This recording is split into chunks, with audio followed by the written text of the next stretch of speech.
Hey, big fucking dreamers. So pumped to be here with you today. And I'm here to talk about an important topic that I've actually been teaching a lot on lately, both in my corporate workshops as well as in level 2 of the life and work transformation. No, the topic is not about how I went back to having blonde hair. Although that is breaking news that if you're watching on YouTube, you will see. I kind of do this every 5 to 7 years. I try to go blonde. In my mind, I think I'm either this really chic, mysterious, like Parisian or even Lebanese woman, and I just want to be like dark and mysterious. And then one of my friends the other day told me, no, you literally look like Lauren Conrad from The Hills. You're not dark and mysterious. And I was like, oh my God, that is so true.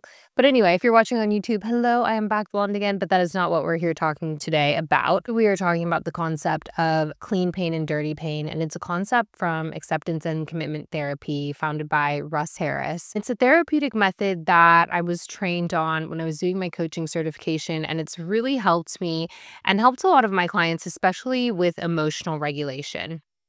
So this episode is going to be good for you today. If you feel like your sense of self-worth is often tied to your job performance, if you get a negative piece of feedback, whether that be a client email or something that a cross-functional partner said, or even one of your leaders said to you, and you just go into this extreme spiral, you start to doubt everything, you have a really harsh inner critic, you feel like you're in constant rumination. Maybe you have trouble sleeping as well because you're in constant rumination as well over anything that goes slightly wrong. This is a concept that is going to be really helpful for you. A lot of what I talk about on this podcast, they're thought tools. So even if, let's say, you're not in the corporate environment and I'm giving specific corporate examples, this can really be applied to anything. This can be applied to parenting. This can be applied to your relationship with your dog, which I'm going to talk about today, your relationship with your next door neighbor or someone in the PTA conference, whatever it is. This will help distinguish the types of pain that you're going through. So when I don't know how many years ago this was, but I was still an individual contributor. And one year I hit 99.7%. And I think I've spoken about this on the podcast before. So I didn't hit my sales target. And that was the first time that it ever happened in a financial year. And I was sobbing. It was the last day I realized I wasn't going to hit. I forget how short I was, maybe like 100 grand or something for my quota. I just remember I couldn't understand because my mind, I was always a top performer. So it just didn't really compute to me that there was a metric that I could miss. And I just ruminated on that for multiple months. And I just started to think, oh my God, can I do this? I'm incompetent. Do I even know what I'm doing anymore? Am I even a good salesperson? And it really started to impact my performance. And one day, CSM, it was a very senior CSM, after a client meeting, he was just like, what the fuck is going on with you? Like, you need to really get this together. I don't understand why you are behaving the way that you are. And I was basically like, it's because I think I'm a failure. And what I did was I interpreted me missing my quota by 0.3% as me completely not knowing how to sell. So basically what this is in this concept of clean pain and dirty pain is I had a lot of dirty pain around this. And I don't really like to categorize things as good or bad or clean or dirty, but this is just a construct that we're going to use because this is the language of acceptance and commitment therapy. Kind of what the two distinctions are in acceptance and commitment therapy. And the whole theory of the model is one is accepting your internal experiences, so your thoughts, your feelings, your emotions without fighting them.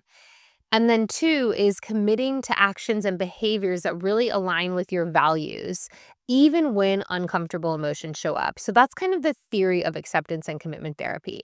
But within the theory by Russ Harris, it then breaks it down into clean pain and dirty pain. So clean pain is really inevitable.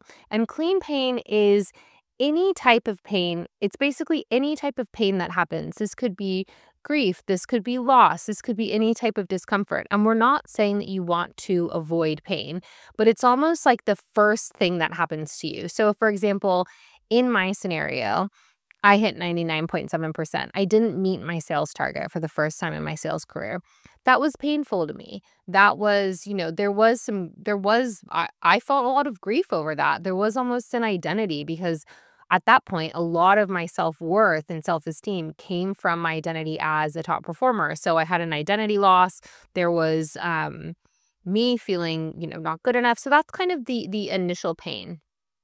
Then the dirty pain is what comes after that. So that's the rumination that comes in. That's the obsession. And this type of pain can be super addictive, especially if you've got a harsh inner critic. So it's almost like the self-judgment, the resistance. So you're constantly thinking about the pain that happened and you're constantly then making it mean something. And there's almost like a real attachment to it. So have you ever noticed, or have you ever had a friend, or maybe you've been that friend who just almost like loves wallowing in their own shit? They're just like wallowing in their stuff, like this happened to me and this happened to me and oh my God, it means this. And then all of a sudden they're having reactions about their emotions. So let's say they have some anxiety, then all of a sudden they have anxiety that they have anxiety, then they have guilt that they have the anxiety that they have the anxiety, then there's sadness that comes up, then they feel trapped, and on and on and on. So with dirty pain, there's a real attachment to it. So I almost had a real attachment to this story that all of a sudden I wasn't good enough and I didn't have, 8 years of sales experience backing it up and saying, okay, well, it was my first year in enterprise sales, whatever it was. So what you want to do is, let's say you're experiencing something, and this could be something painful. This could be receiving, a poor performance review or even a negative piece of feedback, or a client says something that wasn't so great about their experience with you, or even your partner says something. So you're trying to differentiate, okay, what is the clean pain? So the clean pain is there's going to be some initial discomfort right away. Yes, we all know that. Now, here's how to cope so that you don't need to go into the dirty pain.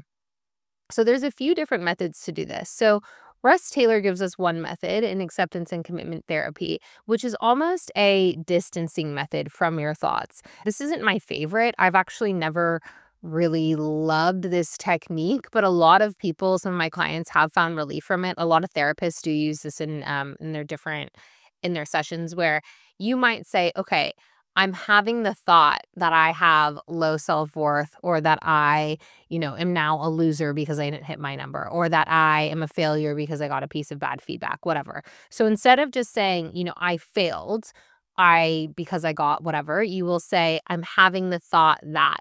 So what that's doing, this is almost like a meditation technique, that it's creating a bit of buffer between you and your thought so that you realize that you are not your thought. There is some distance from it. Then a third step is that you could then say, I've noticed that I'm having the thought. So again, you're going that level deeper. So you're creating that separation even more. That is one technique that you can use, when you're experiencing clean pain, and then all of a sudden, let's say you're having the anxiety, you're going into rumination, you feel like you're having a little mentee bee about it. Another thing is, this is by a researcher, Jill Bolte Taylor, which is really understanding that you can experience the pain and almost say to yourself, like, okay, I can turn toward the pain. And I know that I can experience this. I know that I can hold this. So and Jill Bolte Taylor's research says that emotional pain really courses through the body for around 90 seconds unless it's fed.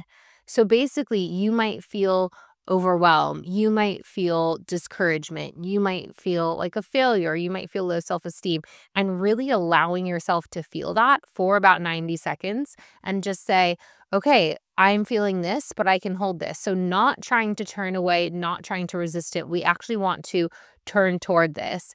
If you're a client of mine, or you know that this is an IFS practice, an internal family systems therapy as well, where we are turning toward ourselves and turning toward the discomfort. We turn toward the part, ask it questions, get really curious about it. You don't ever want to try to shut it off and just say, okay, I don't want to feel that anymore. I'm going to do something else. You want to actually turn toward it, diffuse it, understand it. And then usually there's some sort of, your body will usually relax. You'll feel yourself. There'll be less resistance. I had this just now. My dog started barking before this episode. I have a lot of dirty pain around my dog barking because when we were in COVID, I moved to an apartment, and then all of a sudden he just would not stop barking in that apartment. It was really distressing. I could never leave because we were in lockdown. So when he barks in the house, all of a sudden I then have a lot of dirty pain, which is like, I'm going to be stuck with this dog barking forever. I'm never going to get out. He's going to have this barking problem for the rest of my life, and it on and on and on. So I just start to anxiety spiral. So instead, now I notice this and I say, okay, I'm quite frustrated that he's barking. I am noise sensitive. That's okay. I can hold this. I can hold the frustration. So I was able to hold the frustration. Then it was like, well, what do I need to do? Now I went, I got him his toy. There's a lot of construction going on next door as well. So he's a little bit set off by all the noises. So we went, got him his toy, diffused the situation. Instead of sitting there yelling at him, usually with dirty pain too, there are certain reactions that you'll go to. So you might yell, you might shut down, you might become snappy. There's kind of a cascade effect in terms of dirty pain. So previously I would have gotten really frustrated, maybe would have yelled at him to stop barking, which obviously isn't going to do anything. That's just going to cause him more agitation, cause me more agitation. So instead, I just thought, it was right before I was recording this episode, so it's very fresh in my mind. And I just thought, okay, I can hold this pain. I can hold this frustration. How do I turn toward it? And what do I do? So when we do this, it allows us to have that space, and also it allows us to cope better. And what I've seen with one of my clients is the more that they practice this, whether they know that they're doing it directly or indirectly, whenever curveballs come their way, it's a lot easier. So I had a client, and she is a big fucking dreamer, so she's probably listening to this. You know who you are. And she said to me that her CEO said to her that she over-explains things. And he just kind of made a passing comment that said, oh, yeah, well, she over-explains things a lot when she was in the room. And typically, this would have really flared my client. Like, my client would have been super activated. She would have had, she's got a really strong justice part that came out. She would have all of a sudden fought back. She would have all of a sudden been like, well, this is why I'm doing that, and blah, blah, blah. My team needs to know this, yada, yada, yada. So all of these reactions would have come. Instead, she was able to look at that, kind of realize like, okay, that stings a little bit. Like, that's the clean pain. No one ever really wants to hear that. And then instead of going into all this dirty pain, she was then able to say to him and her CEO in their next conversation, hey, you said that I over-explain. Could you actually give me 3 behavioral examples of when I did that? Interestingly enough, this executive was not able to give her examples, which is a whole other podcast that I won't really go into, and that this is more leadership discussion and conversation. Actually, I will go into this. If you are a leader listening to this podcast and you give someone feedback that says you over-explain, or you need to be more confident, or you need to have little self-awareness, and you do not back that up with specific behavioral actions that they are doing, of what they are doing and also how they can change, that is poor fucking leadership. And I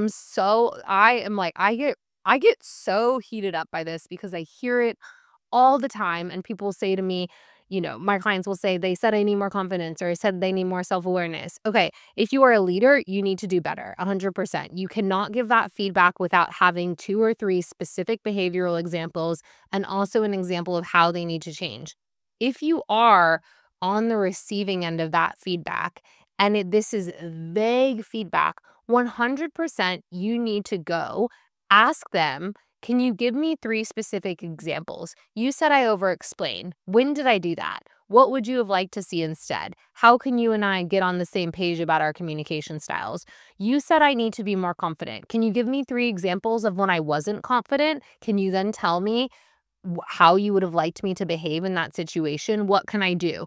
This vague platitude, this vague language just really fucks me. Leaders do better. Direct reports, be more inquisitive. Okay, going back to the programming. So in that, My client was very calmly able to say, "You said I was over explaining. How do I do this?" Now, she did not fight. There was no resistance. It was just inquisitive. So that's the difference. When you have really strong emotional regulation, you then don't need to go into fight flight. You then don't need to have all of these thought patterns. You then don't need to spiral, which then makes you reach for the chocolate or skip workouts or call your bestie and gossip to them for an hour about how this client is an asshole. Whatever it is, you don't need to do that. This is what a lot of level 2 in my program is, which is understanding our emotional regulation and understanding the responses. And why we want to do this is because the more regulation that we have, the calmer that we will be. But also, emotional regulation is social currency. So if you think about the types of leaders that people want to be around, or the person that people are usually drawn to, there's a type of magnetism about them, and usually it's emotional regulation. Their emotions don't get the best of them, so they don't get angry, they don't get snappy, they don't get defensive. They're usually lighthearted, they're usually positive, or also kind of on another spectrum, they have a sense of calmness. So this is what we're trying to do in it. We are trying to actually create more self-awareness about what your stress responses are, but then also notice what are the behaviors that you go into. So usually if you have a lot of dirty pain, so let's say you're really ruminating on, you got a bad piece of client feedback, or your manager gave you a poor performance review or something like that. Even your partner said something to you or your child said something to you. What usually happens after? What is the trigger? You then go into your dirty pain. What are the behaviors that come after? Is it then watching 5 hours of Downton Abbey until 2 a.m.? Or is it eating a bunch of chocolate? Is it skipping workouts? You will have a set of behaviors that is associated with your dirty pain. So you want to understand what those behaviors are, get some awareness about it. And then again, we want to change the behavior. We want you to be able to do something different, but we can't do that unless there is awareness. So first, there needs to be awareness of that. You can actually hold this pain. You don't need to go into the dirty pain. You don't need to go into the suffering. You can hold the clean pain and be with it and then try to release it. There's an area in my life that I won't talk about too much on this podcast, but that I have a lot of dirty pain around. I have a lot of suffering around it. And I was speaking to someone about it, another member in recovery, and she was saying, she basically kind of said this construct, and she was just like, okay, so, you're thinking about this a lot. You feel really powerless over it. Okay, just feel it. And then after she said that, I just felt it. And I was like, oh, I don't have to be in resistance. I'm overthinking a bit about it. I'm ruminating about it. Okay, I'm ruminating a bit. That's okay. And just the acknowledgement of doing that. This is why being really well versed in an emotional lexicon is very important, and understanding what emotions you're experiencing and why. Because a lot of people come to me and they don't actually understand what they're experiencing. They might know happy, sad, mad. And Brene Brown did a lot of research of this for her book, Atlas of the Heart. There's that the majority of Americans only know 3 emotions. They can only name 3 emotions. So the more emotionally literate you get, the easier it's going to be to get out of your clean pain and dirty pain, or to get out of dirty pain, because you'll be able to label your clean pain, but then also tell yourself, I can hold this. I can get through it. I'm not permanently stuck in this way. Let me know if this helps for you. I would love to hear from you. I actually really love getting DMs from big fucking dreamers. Some of you guys are asking me questions. So if you have a question, leave a question on Spotify or on YouTube. On any of those comments, I could do an episode on them, or I can make a post about it. I just did that about loyal soldier syndrome. I got a listener question the other day. So I love getting questions from you and just hearing any takeaways. And that is all from me, big fucking dreamers. I hope this podcast helps you achieve your big fucking dreams, and I will see you in 2 weeks.